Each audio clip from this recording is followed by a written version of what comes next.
Hello, my name's Michael Vince. I'm going to read you some poems from my collection, Long Distance. This collection is mainly about things which are a long way away, either geographically, or maybe historically, or psychologically. I have to apologise not for being far away, but for being very croaky. I have a kind of throat problem. It's a sort of allergy, like hay fever. So I may have to clear my throat a bit. So I'm going to start off with a poem set in Greece. It's called Goatland. In early morning June sun on a dry slope, pigs lie out to warm, the young huddled together in lines along the hill, their long grey mothers dusted all over.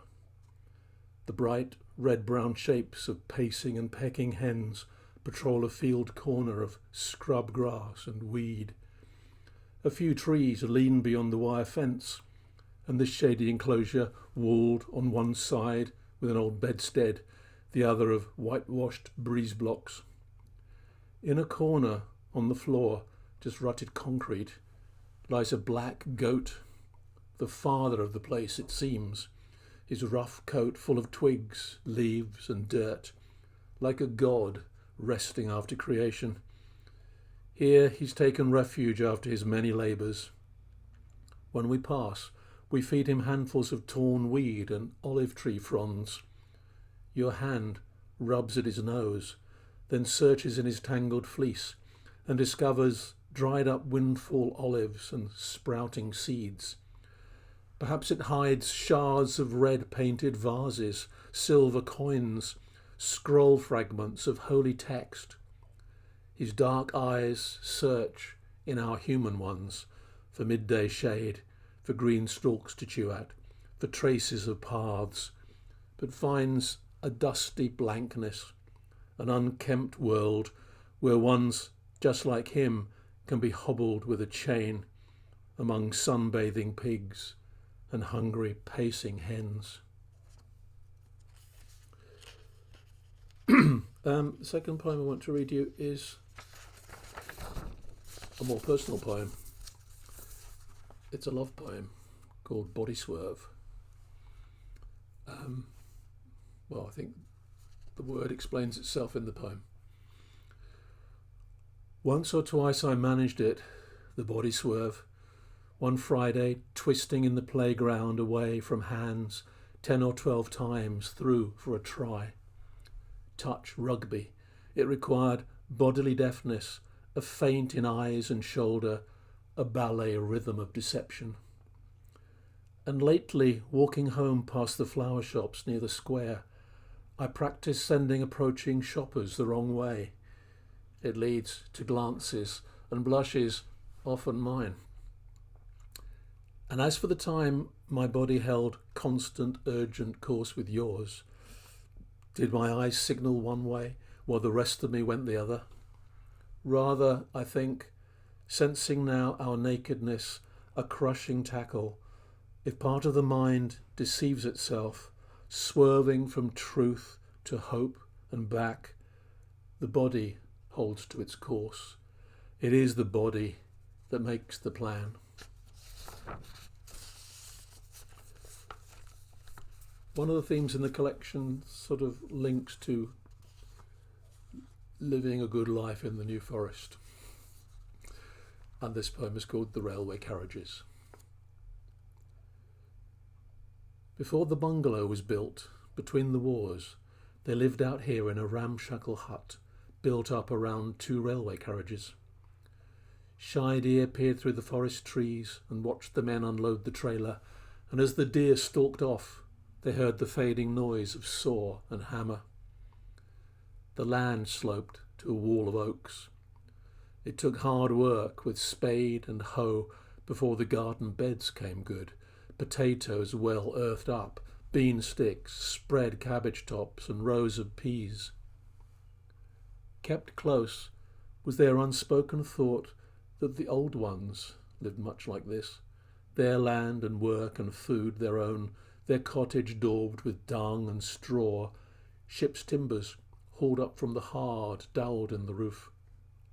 This made it home, and land, and varnished carriages at rest, as if the gone train guard had waved his flag upon the wood, and the slammed first and second doors closed round a shaded, lowly space. Past came the peasant with his cow, and labourers set for home sang out their harvest songs. A woman stood with child on hip beside the gate and called her hens or fed the pig. So lay the dim, embracing dream they wrapped around them as they slept cold in the carriages. Dawn birds ran on the roof, a woodpecker hammered its tune, or on still nights they'd hear train whistles 10 miles off, or see the town lights as a glow reflected faintly from the clouds, criss-crossed by unseen pylon cables that stretched out and hummed over them low lines that led across the world. This is another Greek poem. There's a section in the book called The Ordinary, and there's the title of this poem, The Ordinary. On that windy island, where the dust path led on through scrub and boulders, low twisted trees all shaped to lean inland, a long brown snake lay dead across the way.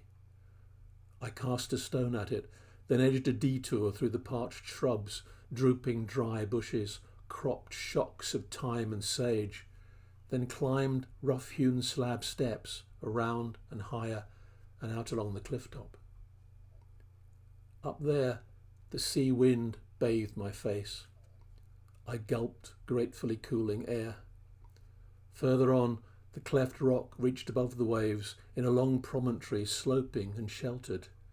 There, at the very edge of it, a man wearing a tall hat sat fishing, his long line hanging over a deep pool carved by endless waves, cradled by rock walls. In calm air, alone, unmoving, he sat, stared and smoked, just waiting for a bite, that priest with his Greek beard and black robe. I waved a greeting. He raised a hand, palm open, in a muted blessing, or so it seemed. Just fishing, and not for souls. Being blown by the ocean air, sitting at his ease on the edge of ordinariness, where it touches the matters of the soul, the mystery of our coming and going, or at least crashes against it, with an eruption of sea spray and splash of noise.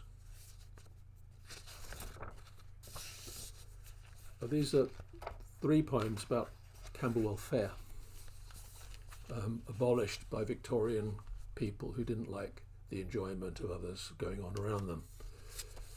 The first one is called Puppet Play.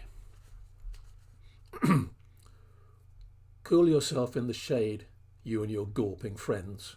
See, the infernal king conveys the lopsided effigy of the Pope into the fire, and there knavery mounts its gingerbread hobby horse. And so to the old man dancing upon the ropes, despite his many falls, with the duck on his head, and with a wheelbarrow before him, with 2 dirty children and a dog in it. The old man sings, and everyone laughs at the bears dancing like ladies, and admires the lions, tigers, panthers, hyenas, ostriches, pelicans and storks. But the ballad he sings tells of love, not of the drabs lurking in darkness, nor of the beauty who cuts her meat with a knife between her toes, but rather the tale of his abandoned daughter. All is lost. My life has been cast down.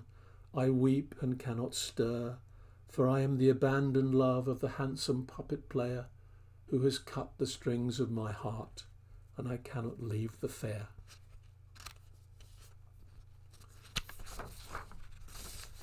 The second poem is called Sleight of Hand. It's about a young woman who has her pocket picked.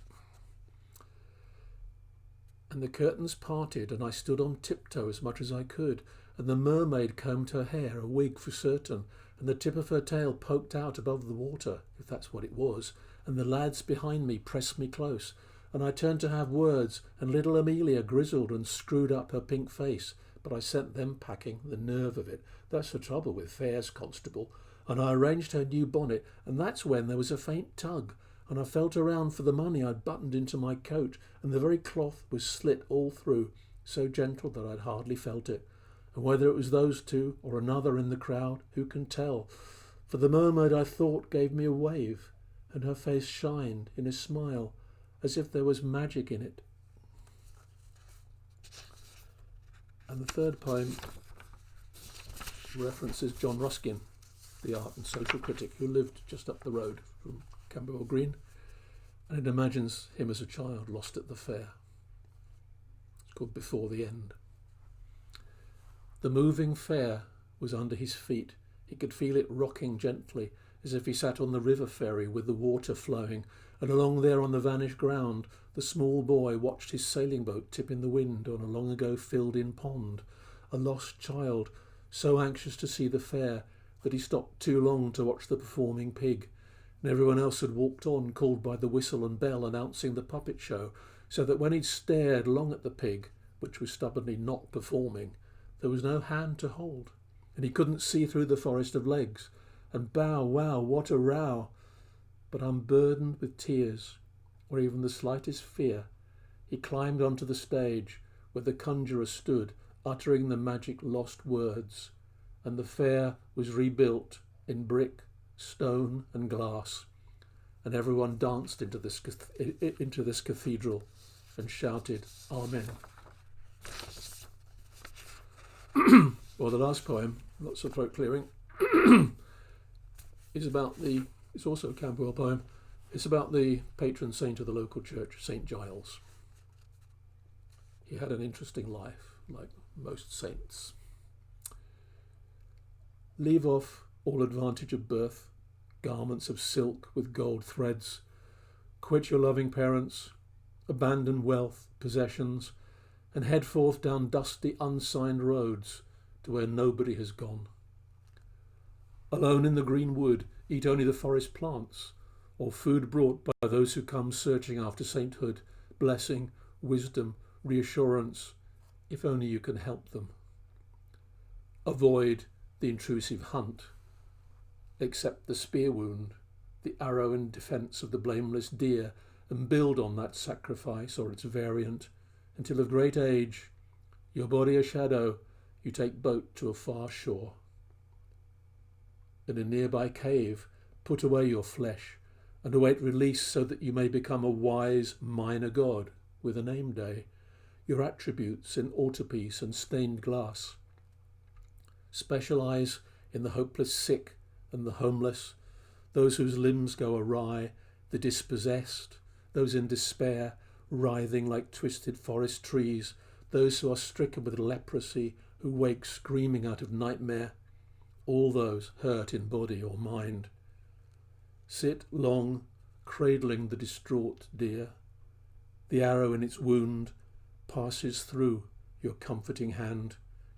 An illumination, a shaft of thought piercing the dark, ancient land. Thank you very much.